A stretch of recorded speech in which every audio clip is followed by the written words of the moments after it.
नमस्ते बच्चों, कक्षा 9वीं के बीजगणित विषय में आपका स्वागत है। आज का हमारा सुविचार है, नर करनी करे तो नर से नारायण बन सकता है। अर्थात बच्चों, यदि हम कर्म में विश्वास रखते हैं, कठोर मेहनत करते हैं, तो निश्चय ही जग में हम महान बनेंगे। आज के वीडियो में मैं आप लोगों को प्रश्न संग्रह 2.3 वास्तविक संख्याएं रियल नंबर्स भाग 6 में 3 चीज़ें सिखाऊंगा और इसी पे आधारित प्रश्न संग्रह 2.3 के प्रश्न क्रमांक 4, 5 व 6 को हल करके भी दिखाऊंगा और उस पर आधारित गृह कार्य भी आपको दूंगा। तो प्यारे बच्चों, जो पहला टॉपिक है अपना करणियों की तुलना, कंपैरिजन ऑफ सर्ट्स, करणियों की तुलना, इसमें हमें मुख्य बातें क्या ध्यान रखना है। इसके पहले वीडियो में आपको बताया हूँ करणियों की तुलना हम कैसे करते हैं, फिर से मैं एक बार रिवाइज कर देता हूँ। करणियों की तुलना करने के लिए मुख्य रूप से जो हमारी दी गई 2 या 2 से अधिक करणियां हैं, इनका मिश्र करणी से शुद्ध करणी होना आवश्यक है। शुद्ध करणी यानी क्या? ऐसी करणी जिसका गुणांक केवल और केवल 1 होता है, उसे हम शुद्ध करणी कहते हैं। ये पहली बात हुई। दूसरी बात, करणियों की जो मूलांक है या घात है, इसे हमें समान करना पड़ता है। यदि समान नहीं है तो, समान है तो कोई बात नहीं। और तीसरी बात, कनिष्ठ संख्या के आधार पर दी गई 2 या 2 से अधिक कणियों को हम छोटा, बड़ा या बराबर दर्शाते हैं। प्यारे बच्चों, अगला टॉपिक है हमारा सजातीय कणियों पर संक्रियाएं, ऑपरेशन ऑन लाइक सर्ट्स। तो सजाती करणी के बारे में भी चर्चा हो चुकी है। सजाती करणी यानी क्या? 2 या 2 से अधिक ऐसी करणियां जिनका मूलांक, घात तथा कनिष्ठ संख्या दोनों समान हो। 2 या 2 से अधिक करणियां जिनका मूलांक या घात तथा कनिष्ठ संख्या समान हो, तो उन्हें सजातीय करणी कहते हैं। तीसरा पॉइंट दिया है आपको, करणियों का परमेयीकरण, रेशनलाइजेशन ऑफ सर्ट्स, करणियों का परमेयीकरण। तो करणियों का परमेयीकरण यानी क्या?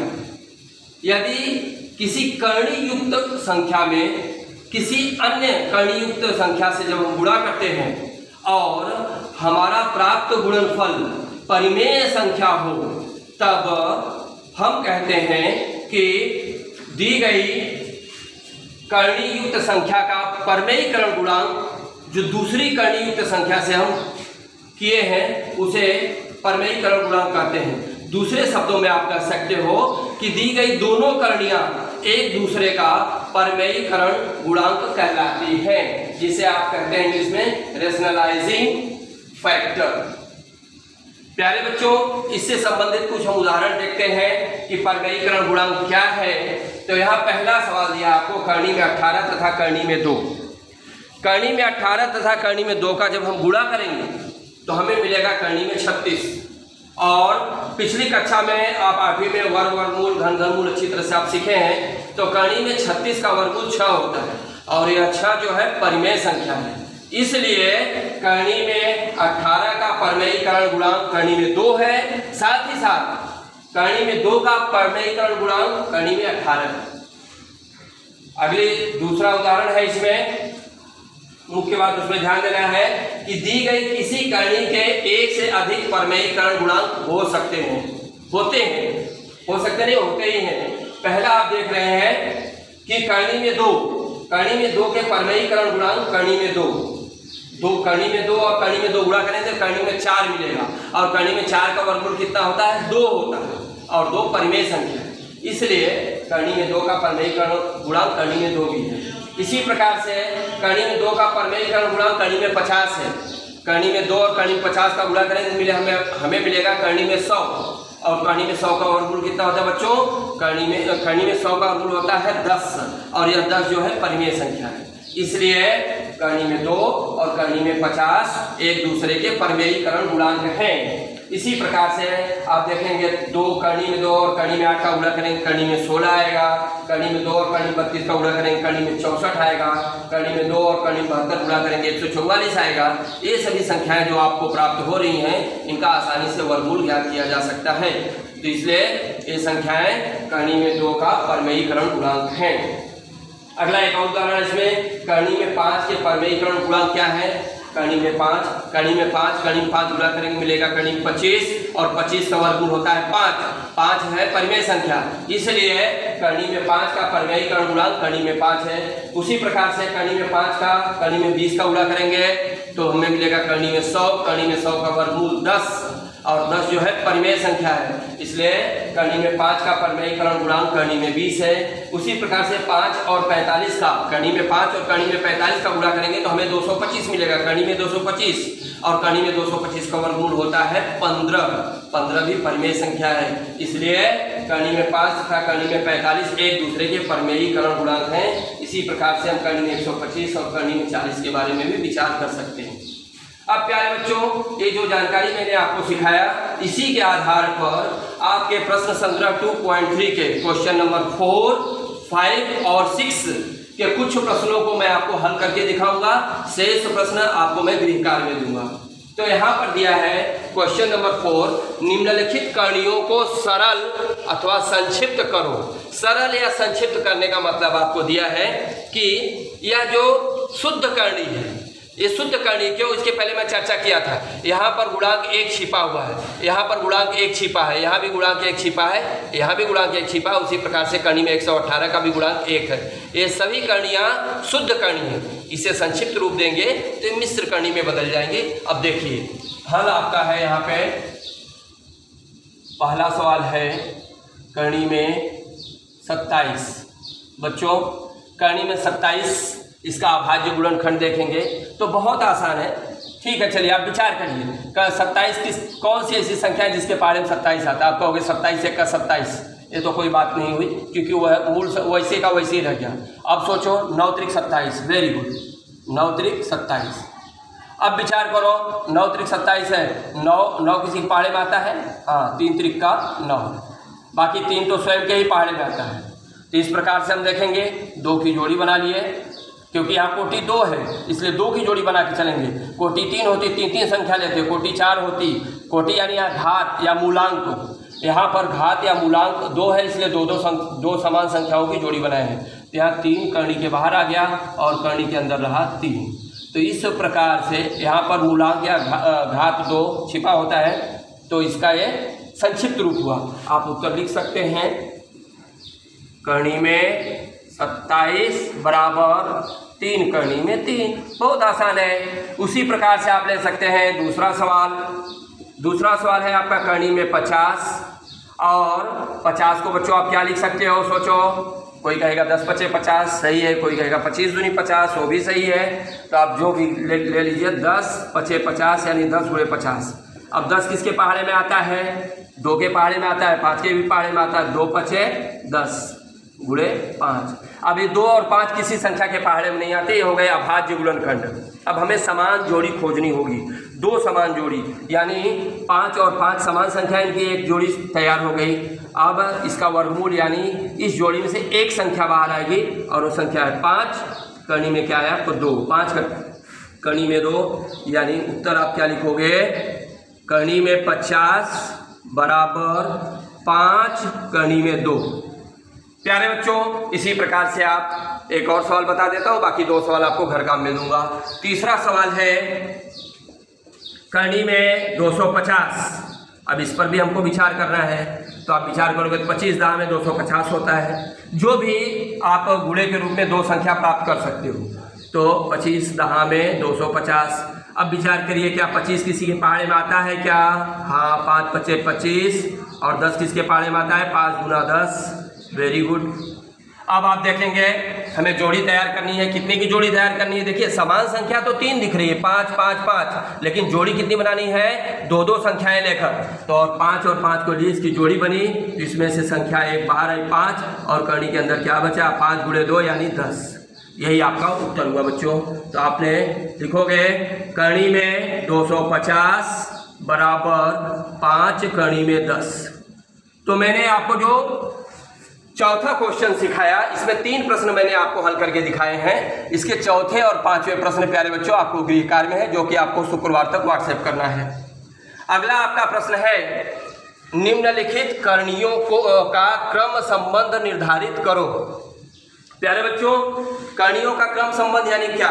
यानी दी गई जो 2 या 2 से अधिक करणियां हैं, इनमें छोटे, बड़े या बराबर के संबंध को दर्शाना। और इसको आप कैसे दर्शा पाओगे?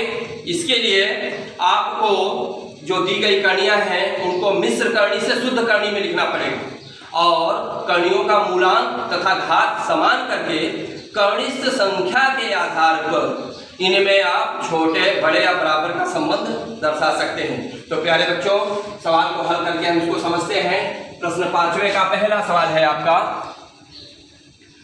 7 करनी में 2 और है 5 करनी में 3।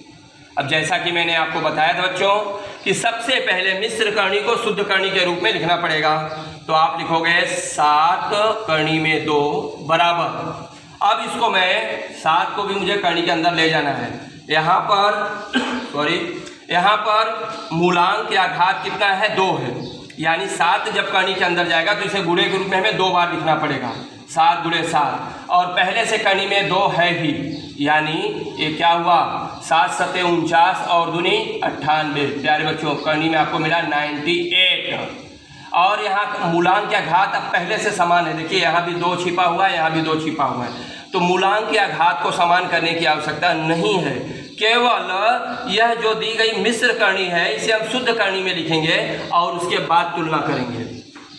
दूसरी करणी जो दी गई है आपको 5 करणी में 3, इसे भी हम मिश्र करणी से शुद्ध करणी में लिखेंगे, और कोटि हमारी यहाँ पर यह मूलांक या घात 2 है, तो 5 भी करणी के अंदर जाएगा तो इसे हम लिखेंगे 5 गुणे 5, और 3 पहले से है गुणे 3, यानी 5 पचे 25 और 3 75, 75। करणी में आप 75 लिखे। अब आप देख रहे हो, जरा तुलना करो बच्चों।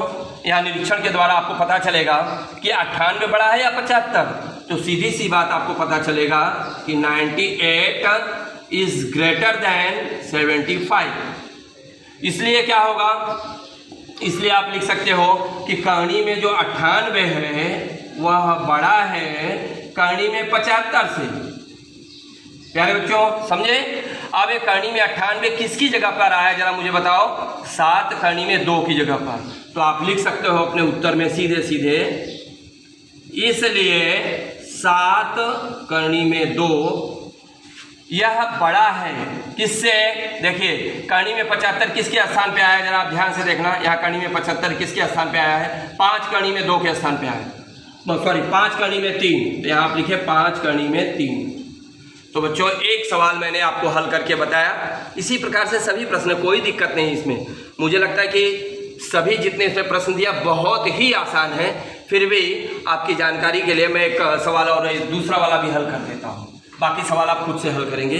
दूसरा वाला क्वेश्चन है आपको बहुत ही आसान है, दिया है करणी में 247 √247 और √274। अब प्यारे बच्चों देखो, ये पहले से ही शुद्ध करणी में लिखा हुआ है। अब केवल कनिष्ठ संख्या के आधार पर हमें इसमें तुलना करना है। तो हम लिखेंगे, जो है यहाँ लिखेंगे, क्योंकि क्या 247 बड़ा है कि 274? सोचो, 247 छोटा है 274 से, ठीक है। अब ये 247 जब छोटा है किससे? 274 से, तो करणी में 247 भी छोटा होगा करणी में 274 से, इसलिए करणी में 247 छोटा है करणी में 274 से। हमारा उत्तर बहुत हो गया, सवाल ही हल हो गया आपका। तुरंत आप लिख दिए, यहाँ पर उत्तर लिख दिए, √247 इज लेस देन √274। तो प्यारे बच्चों यहाँ पर तुलना किस आधार पर की गई? केवल और केवल कनिष्ठ संख्या के आधार पर, क्योंकि यहाँ पर मूलांक या घात समान है, केवल कनिष्ठ संख्या के आधार पर हम किए। तीसरा क्वेश्चन है, यह पहले क्वेश्चन के जैसा ही है। 2 को जब हम कणी के अंदर लिखेंगे तो 2 दूनी 4, 7 चौक 28, और यह भी कणी में 28 है। कणी में 28 और कणी में 28 दोनों आपस में बराबर है, इसलिए इसमें बराबर का चिन्ह आएगा। अब देखिए यह 5 कणी के अंदर 5 है, पहले से 5 × 5 = 25, 25 = 125, और 7 कणी में जाएगा तो 49, 49 दूना 98, तो 98 और 125 का तुलना करेंगे। उसी प्रकार से 4 चौक 16, 16 और 42 का गुणा करेंगे, जो भी संख्या मिलेगी। 9 कणी के अंदर जाएगा, 9 9 81 दूनी 162, यहाँ पर 5 × 5 = 25, यहाँ 75, 75 और 9 का तुलना करना है। अब ये देखिए जरा सा, ये जो छठा और 7वां सवाल है यह आपके लिए थोड़ा सा अलग है, तो मैं इसको हल करके आपको दिखा दे रहा हूँ। छठा और 7वां सवाल, इसमें कोई टेंशन नहीं है। अब देखिए, देखने से मुझे लगा कि हाँ आपको थोड़ा से बताना पड़ेगा। और क्यों बताना है? क्योंकि एक संख्या कणी के अंदर है और दूसरी, मतलब एक संख्या कणी युक्त संख्या है, दूसरी कणी युक्त संख्या नहीं है, तो उसे हम क्या करेंगे, पहले कणी के अंदर लिखेंगे।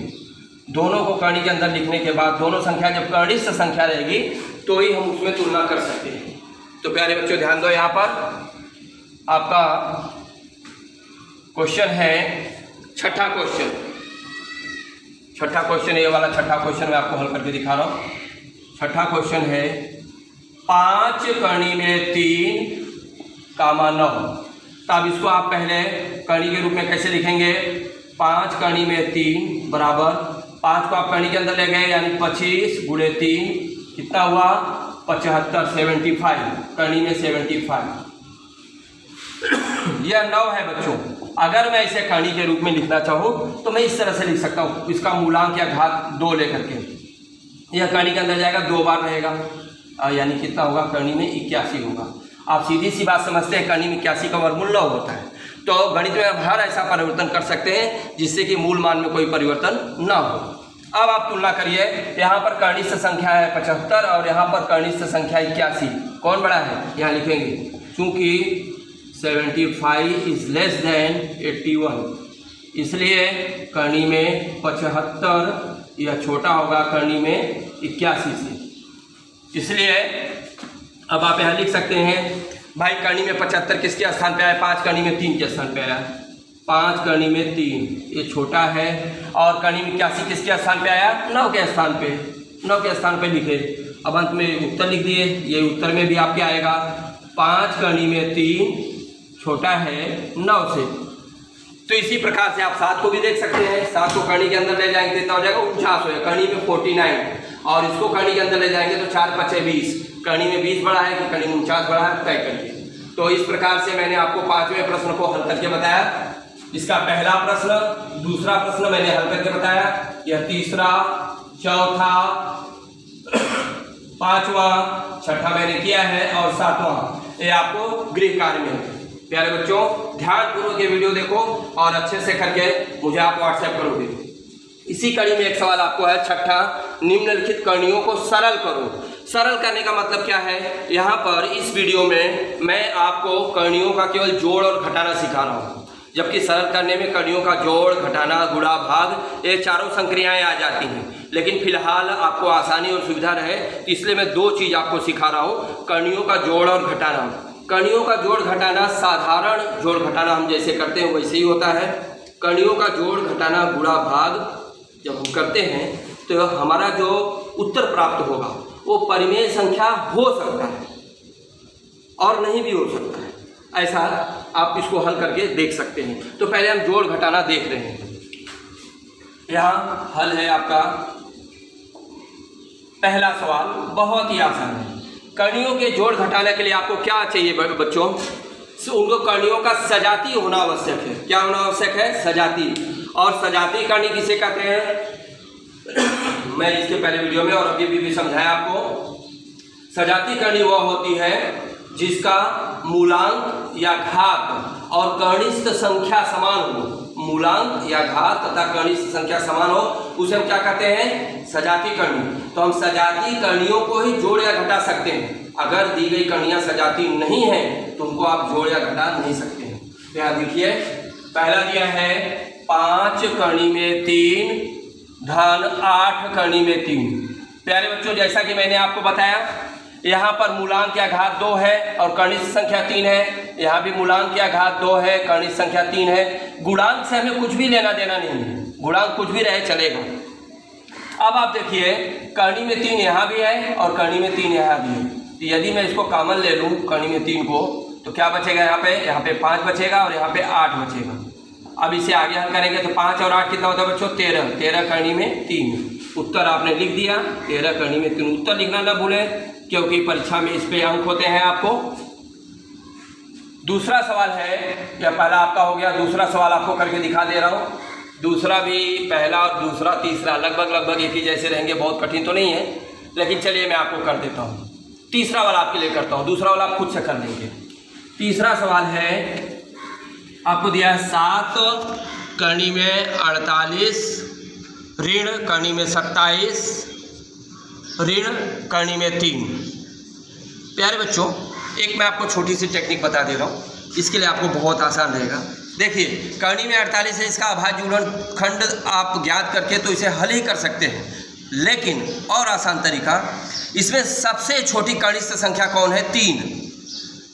सबसे छोटी कनिष्ठ संख्या कितनी है? 3। और 3 का अभाज्य गुणनखंड हम नहीं कर सकते हैं। तो जरा सोचो, इस 3 से अगर मैं 27 में भाग दूंगा तो क्या आएगा? 9 त्रिक 27।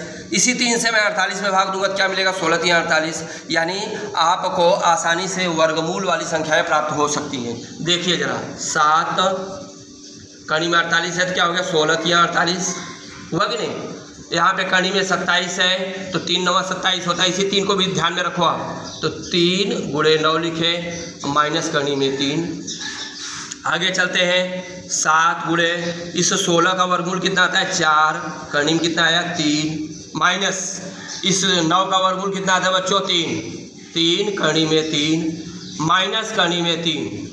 अब यह हुआ 7 चौक 28 कर्णी में 3 माइनस 3 कर्णी में 3 माइनस कर्णी में 3। प्यारे बच्चों, कर्णी में 3, कर्णी में 3 और कर्णी में 3, ये क्या है? सामान्य पद है, यानी कॉमन है, तो इसे आप कॉमन ले सकते हैं। यहाँ पर लिखे कर्णी में 3, यहाँ पे क्या बचा? 28, यहाँ पर -3 और यहाँ पर क्या सोचो क्या है? इसी कर्णी में 3 से यहाँ भाग दें तो कर्णी में 3 से कर्णी में 3 भाग देने पर कर्णी में 3 कट जाता है, 1 मिलता है, और 1 का गुणा 28 में करेंगे तो 28 आएगा। फिर इसी कर्णी में 3 से कर्णी में 3 भाग देंगे तो कट जाएगा, 1 आएगा, 1 का गुणा 3 में करेंगे तो यहाँ में -3 मिला है, और कर्णी में 3 से कर्णी में 3 में भाग देंगे तो 1 आएगा, यहाँ माइनस का चिन्ह है तो -1 आएगा। ध्यान रखना बच्चों। अब यह हुआ 28 में से 3 और -1, 28 में से 4 घटाए कितना आया? 24। 24 कर्णी में 3, यही आपका उत्तर हो जाएगा, और इसी को आप उत्तर के रूप में लिख सकते हैं, 24 कर्णी में 3। तो प्यारे बच्चों, देखें, इस प्रकार से आज के वीडियो में मैंने प्रश्न संग्रह 2.3 पे क्वेश्चन नंबर 4, 5, 6 के बारे में विस्तृत जानकारी देते हुए और इन प्रश्नों को हल करते हुए आपको समझाया। शेष प्रश्न मैं आपको गृह कार्य में दिया हूँ, आप इसे निश्चित रूप से हल करिए। अगले वीडियो में फिर से मिलते हैं, तब तक के लिए धन्यवाद।